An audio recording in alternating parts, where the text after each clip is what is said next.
You're listening to the Dibbly Dobbly podcast. Remember to like, share, comment, subscribe, and click the bell to make sure you get the latest episodes of the podcast.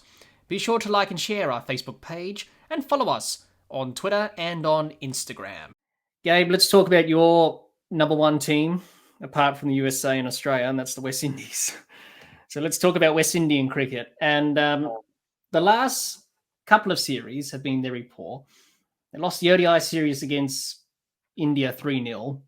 They lost the T20 series 4-1. And they lost the T20 series to New Zealand 2-1. And they were leading the ODI series against New Zealand, but I think it's at Right. 1-1 now because New Now Zealand it's have at won one that zero. match. Now Yeah. it's at 1-0. And that's the frustrating thing, right? Because they looked decent, and it should have been that India series. I watched like 3 of those matches. And the one where India won by 7 wickets, but go back and I think it was the St. Kitts one. Look at that score. It was much closer than that, okay? Now India, of course, 68 runs, that was a shellac, and the 88 one was a shellac. And by that time, they were dejected. But they had a chance to win 2 out of the first 3 matches in the T20 series, and they just couldn't. They couldn't do it. I mean, I don't know if it's leadership. Listen, Pollard retiring really hurt the T20 side, and I don't know, man. It's a frustrating thing. To your point, they started off well in that ODI series, and then they ended up losing the second one pretty handedly as well. What I think they lost like 50 runs or something to that effect. So, I never want to badmouth players, okay? But I think 2 things are evident from England recently and England's recent woes in T20 and the West Indies. Captaincy matters. And to me, I think Nicholas Perron is struggling with his captaincy, not just making the right decisions, but just his play. His play is suffering as well. Nicholas Perron, such a fun player to watch in IPL, so much potential, but you can see the stress on his face. It just doesn't look good.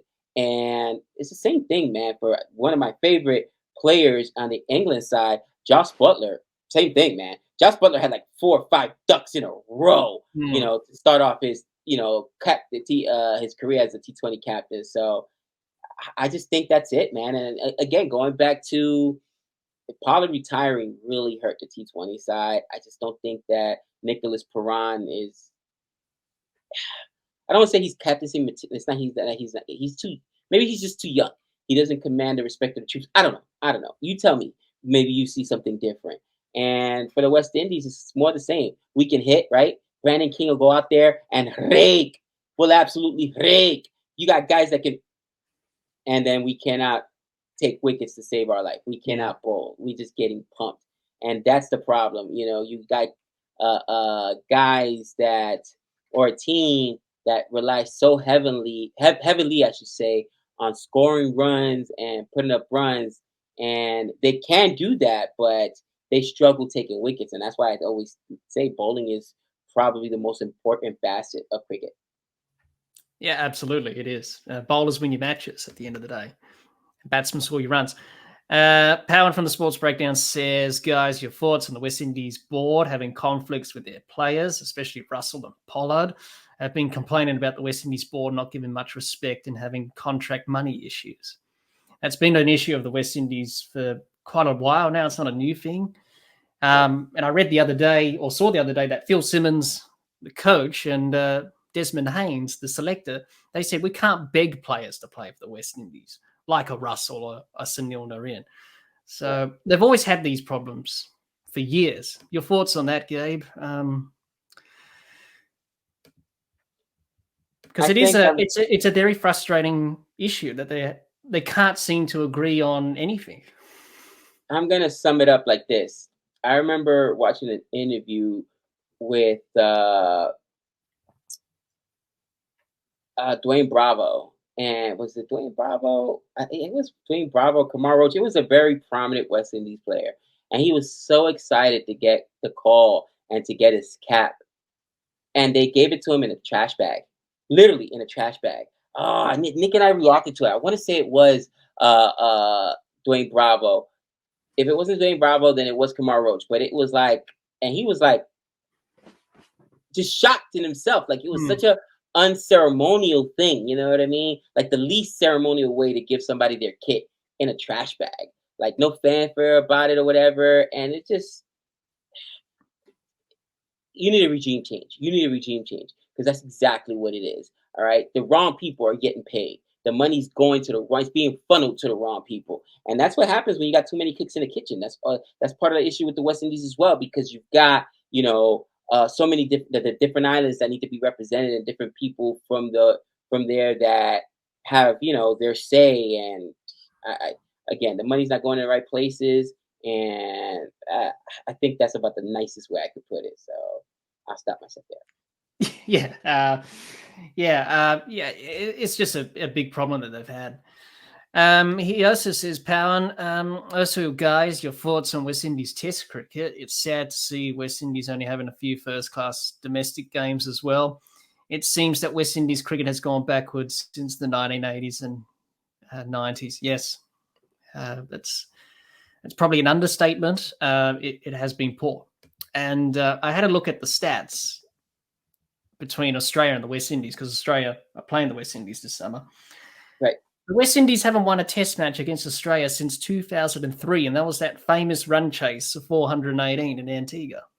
And they haven't won a test ever since. It's always been Australia. So they have been declining, especially after 1995, when Australia won against the West Indies in the Caribbean in that famous series where Steve Waugh stood up to Curly Ambrose Right. in that famous altercation that he had with him.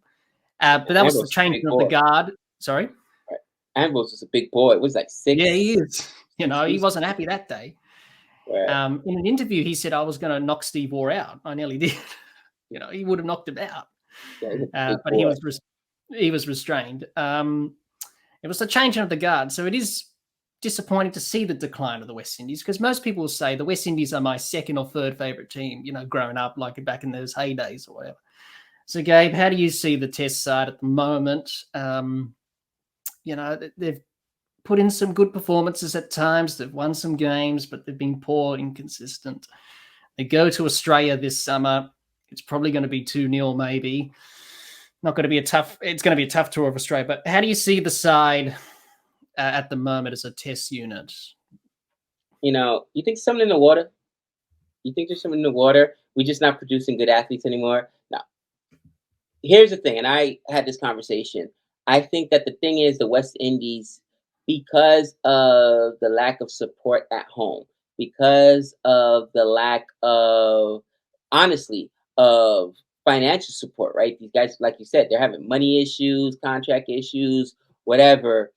The majority of players for the West Indies really focus on, making themselves appealing to international play. And what I mean by that is some of the best players in the West Indies are all rounders. Even if they're not all rounders, they're all rounders, right? And you fashion yourself to be an all rounder because you can go ahead and focus on your batting. You can be in the nets for 8-10 hours a day, focus on your batting, or you could be in the nets 8-10 hours a day, focusing on your bowling. But these guys fashion themselves to be all rounders because I think that it's the easiest way to get those international contracts to play in the domestic leagues like the IPL, like the CPL, like the BBL.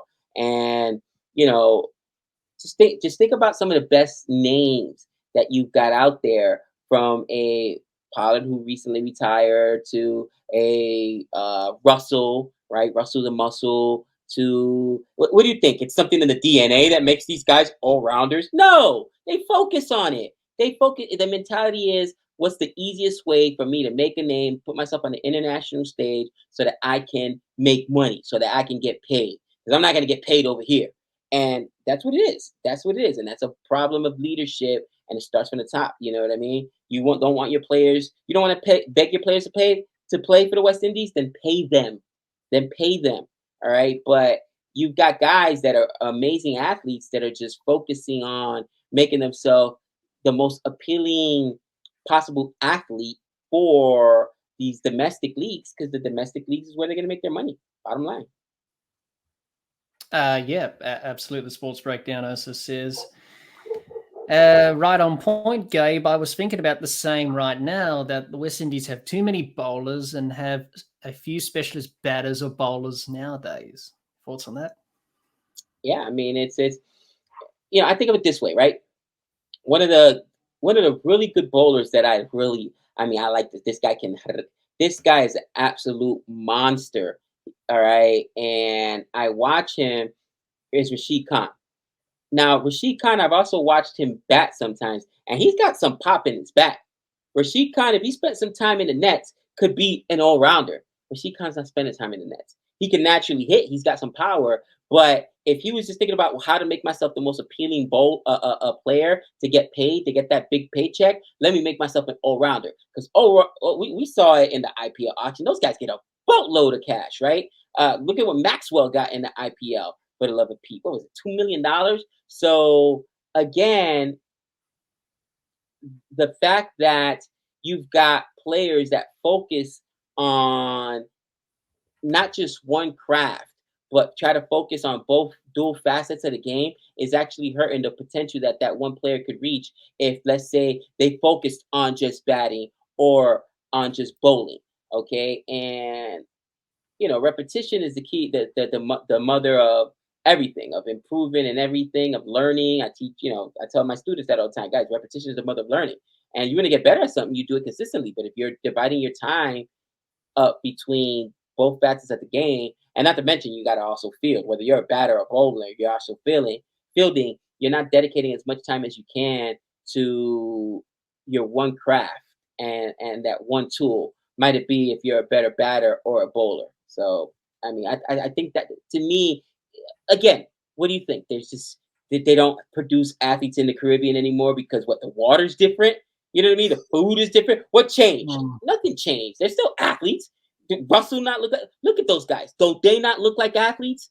Of course they're all athletes. The difference is they're not focusing on building a legit test team where you've got your opener that can last and survive the new balls, and guys that are going to know their roles. They got the guys that are strictly bowlers that are going to give you 20 plus overs, in that test match. You got guys that are just thinking, nah, I'm gonna focus on this one role for my specific international team. Is I'm gonna focus on turning myself into that specialist that everybody's gonna want in these domestic leagues. And I don't Yeah, blame them for that. By the way, I'm not yeah, knocking them for that. yeah, Make your money, man. Do what you got to do. yeah. They do. Also, your thoughts on whether Chris Gale, the universe boss, not getting a Universe. farewell Oh, match from the West Indies Cricket Board as of now. Previous legends of West Indies cricket also didn't get farewell matches. Your thoughts on that, Gabe? Because he did, man. the last game he did play was out in that T20 World Cup match against Australia Right, last year. That right, was right, his right. last game. Your thoughts on that? I think we've bashed the West Indies enough. I mean, they just it's again. It starts at the top, and they just ran poorly. Let's just say that. All right, the organization is ran poorly, and I feel bad for the players. The players deserve better. The universe boss deserves better. All right, Andre Russell deserves better, and I don't blame these guys for basically saying, "Look, I'm gonna look out for me because you're not looking out for me." Yeah. Hopefully they can qualify for the T20 World Cup this year, because they're in that qualifying tournament, Right. which is a concern. It just shows how badly they played in the last T20 World Cup. They could be in danger of not qualifying directly for the 50 over World Cup next year. That's They have to go and play in That's a that. reality. That is a reality. It's the reality of West Indies cricket at the moment. But let's hope they can get back to some sort of their best. So, Hi everyone, hope you enjoyed our cricket discussion with Gabe from Cricket for Americans on all things West Indies cricket. Let us know in the comments your thoughts about West Indies cricket. We would love to hear what you have to say.